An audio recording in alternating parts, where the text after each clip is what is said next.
may-ari si tatay. Ito yung ating kumpay center stand. Ano masasabi nyo tay? Ano masasabi nyo sa ginawa natin? Ginawa namin yung center stand. Kung merong magpapagawa na may problema sa center stand, dito lang lumapit kay Mama, just for works.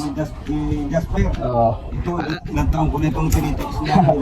Dinala na daw ito mga boss sa Honda. Ano sabi boss? Tay, sa Honda? Ang Honda hindi nila gagawin, hindi nila pangangasan at baka masira daw. Ayun, baka daw masira. Hindi Yung available sa kanilang center stand. Papalitan namin yan pag natanggal niya. So good day mga bossing, ito may panibago tayo ditong gagawin. Meron tayo ditong Click B3 mga bossing. At ito nga, tatay nga po yung nagdala sa atin. Napanood nga pala ni tatay yung ating video. At ito nga, isa rin siya sa nag-stack up na center stand mga bossing. Kaya naman ngayon mga bossing ay gagawin natin to at samahan nyo ko. Isa nga rin pala to mga bossing sa mga issue ng Honda Click at saka mga Honda Beat mga bossing. Yan. Click B1, B2, B3 yan na issue po ng Honda Click mga bossing. So nag-i-stack up po yung kanyang center stand. Tapos nga pala dito mga bossing ay minire-repress pa tayo ditong motor at dumating si tatay, nakadalawang balik na nga pala ito. So yung unang balik niya dito may ginagawa ako at ito na yung pangalawang balik niya na timingan niya na ako na may ginagawa pa rin kasi ito naka-schedule to ng umaga. So may nilakad pala si tatay kaya hindi agad nakapunta. So nakiusap na lang ako sa may-ari ng rider na pwede ko munang isingit to kay tatay na Honda Click B3 kasi stock up yung center stand na dalawang balik niya to. Kasi mahirap din naman na magpabalik-balik kasi mainit nga naman yung panahon. Sabi ko sa may-ari ng rider, isisingit ko muna to idol kasi nakakadalawang balik na naman to si tatay sa akin at madali lang din naman gawin yung stock up center stand niya. So buti na lang pumayag si idol. Yan, bigay niya sa tatay kasi naiintindihan din niya yung sitwasyon ng panahon ngayon at sobrang init. Nakakawa naman kay tatay kung babalik pa rin. Kaya naman nito mga bossing, balikan na natin dito sa ginagawa nating center stand mga bossing. So una ko ditong ginagawa mga boss ay nilalagyan ko muna siya ng mga marka. Ginagamitan ko siya ng concrete nail para hindi dumaple yung bala ng barena mga bossing. So yan po yung una kong ginagawa mga boss para mabutasan ko tong center stand mga boss. So ngayon naman pag namarkahan ko na ito na nga at bubutasan na natin isa-isa mga bossing. So bubutasan ko lang ito para ma-applyan natin ang WD-40 mga boss. So butasan lang natin to mga bossing. So pagka ganito na butasan na natin mga bossing ay dodoblihan ko to. So papalitan ko ng bala na medyo malaki ng konti at para mapasok talaga ng WD-40 yung loob ng axle mga bossing para mapalambot agad natin ng madali mga bossing. Ganun po yung diskarte ko pag ni-stack up po yung center stand. Gusto ko yung magagamit ulit ng may-ari, hindi yung ginagrinder. So hindi na po mapakanabangan pagka ginagrinder po natin yung center stand. So ito po yung diskarte ko 100%. So ito yung pinaka madali sa aking paraan para mapagana ulit yung center stand ni boss. So marami na po ako nagawa nito. So mga nagsasabi na baka daw mapasok ng dumi. So okay lang yan mapasok ng dumi mga bossy. Kahit kalawang. So okay lang yan kasi pag sinenter stand niya ay manlalaglag ulit yung dumi niyan mga bossing. So malabo na mag-stack up ito, hindi yung kagaya ng iba yung sinasabi mag-stack up daw agad kasi may butas nga. So wag po kayo maniwala doon mga bossing. Ayun po yun talaga hindi nila kayang gawin itong ginagawa natin mga bossing. So tayo lang po yung nakakagawa nito at marami na tayo napatunayan at marami na tayo napalambot ng center stand at miski isa, walang bumalik sa akin na nagreklamo na nag-stack up ulit yung center stand niya. So ito rin yung gamit ko mga bossing dun sa aking Honda Beat. So hindi po siya nag-stack up. Almost 3 years ko nang gamit, hindi po siya nag-stack up, malalaki pa po ang butas ng mga bossing. So mabalik nga pala tayo dito mga boss, ang ginagawa lang pala natin dito, ayan, tapos na natin siyang butasan, in-applyan ko na ngayon ng WD-40. Oops, baka may mag-comment dyan na bakit martilyo, pampanday yung gamit nating martilyo. So okay lang yan, basta martilyo, pwede naman kahit saan gamitin yan mga bossing. So walang problema dyan, kahit pampanday lang yung gamit nating martilyo. Ang importante, mapagana natin yung center stand na nag-stack up at makatulong tayo sa mga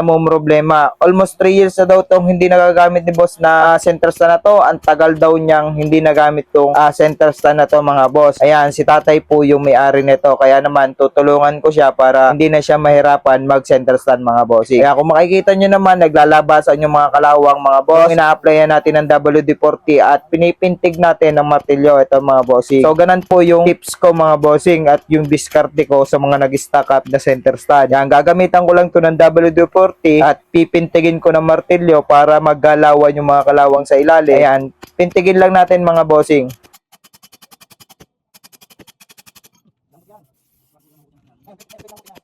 So patuloy lang nating pinupukpok yung center stand niya at binubugahan natin ng WD-40 para tuluyan lumabas yung nasa kalawang sa loob ng axle mga bossing. So ngayon naman, testingin na natin iangat kung aangat na siya mga bossing. Kung gagalaw na. Okay, una mo. Okay, okay, may kagalong na yan. Magalas na eh. Maganap na eh. Okay. Okay. Kaya pa ako. Okay, buhat. Yan! Angat na yan. Kukuha tayo ng sagkaan dito para may galaw natin yung upuan. Galaw na natin yan. Test pala. Tara ipakatawag yan eh. Ipit yan. Yan.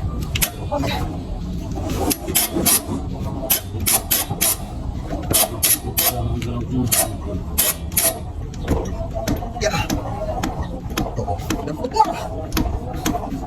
Tigas pa guys sa nakakain ng bigas. Hindi, lalagyan ko pa ho yan. Papalambot-lampanin ko muna. Para maturog yung kalawang sa loob. Yan na. Wala pa yun.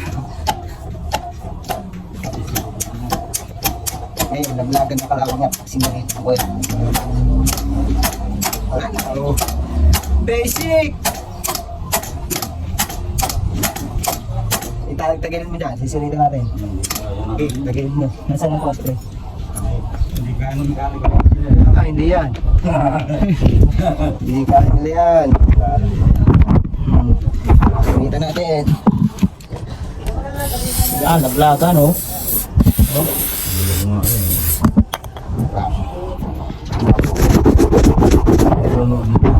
Ay, video pa lang mo. Edit pa. Oh, nag-vlog.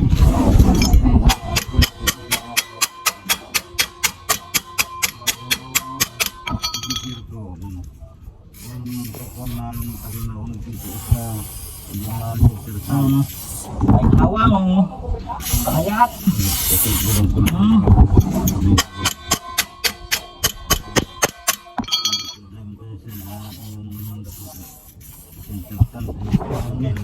Yan, tayong kalawang. Lambot na yan. Yan. Basic. Ayos na. Baba natin, baba. Hindi natin mga boss. Ano lang nangyari ha?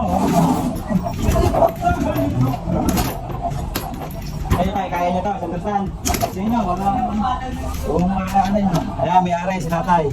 Ito yung natin kung kaya si Terstan. Ano masasabi nyo, tay? Tay, ano masasabi nyo sa ginawa natin? Ginawa ko na ngayon i-center tank. Kung merong mga magpapagawa na may problema sa center tank, dito lang lumapat kay Mama, just for works. Jasper. Oo. Ito, ilang taon ko na itong tinitiis niya. Dinala na daw ito mga boss sa Honda. Ano sabi boss? Tay, sa Honda? Ang Honda hindi nila gagawin, hindi nila pangangasan at baka masira daw. Ayun, baka daw masira. Hindi ni Yung available sa kanilang center center stand. stand. Papalitan namin yan pag natanggal niya. Pero hindi nila kaya tanggalin. So, yun. Okay na. Solve na yung problema ni tatay sa kanyang motor. O, yun na. Madali na center stand. So, yun lang mga boss. Ganun lang magpalambot ng center stand mga bossing. Yan o. Tuntuan na sa tatay niya. Magagamit niya na yung center stand niya. Ayun o. Malambot. All good, tay? Hindi kilalang ito. Di di nyo na ano yan. Tuluyan ang lalambot lalo yan. Oo, tuluyan ang lalambot yan. Yan, goods na yung contact link ni tatay. Dito naman tayo sa ating ginagawa. Tutuloy natin itong refresh natin na Raider 150. Ayos na? Yung problema sa center stand din na stock. Dito lang kahit marinay. Kaya kahit malayo yung lugar. Hindi, sasadyain mo. Oo, kahit malayo ano. Nakakaalam na rin. Maraming saray. Ako na, sige ako. Maraming salamat. Ingat kayo, tay. Makatawang kanyang pagsingin. Hindi yung kung ibang pag alam nila lang kami alam, ihahapit ng singin. Tinataga. Oo, tinataga. Ikaw, tay. Maraming salamat. Salamat. Yun, totoo sa tatay. Okay na yung kanyang problema. So yun nga mga bossing, natapos na natin yung kay tatay na center stand natin. Yun na nga, umuwi na siya at tuwan-tuwa siya at napagana na natin yung center stand. So sa mga namang problema ng stock up center stand, so kung gusto nyo pumunta dito, sadyain nyo ako dito mga bossing sa Purok 1, Barangay Laguarta, Calambas, Laguna mga mga bossing. Tapat lang po rin ng Springfield Subdivision mga bossing. So sa may kanto, sa may hams, papasok po sa loob mga bossing. So yun lang, maraming salamat. God bless sa inyo lahat mga boss.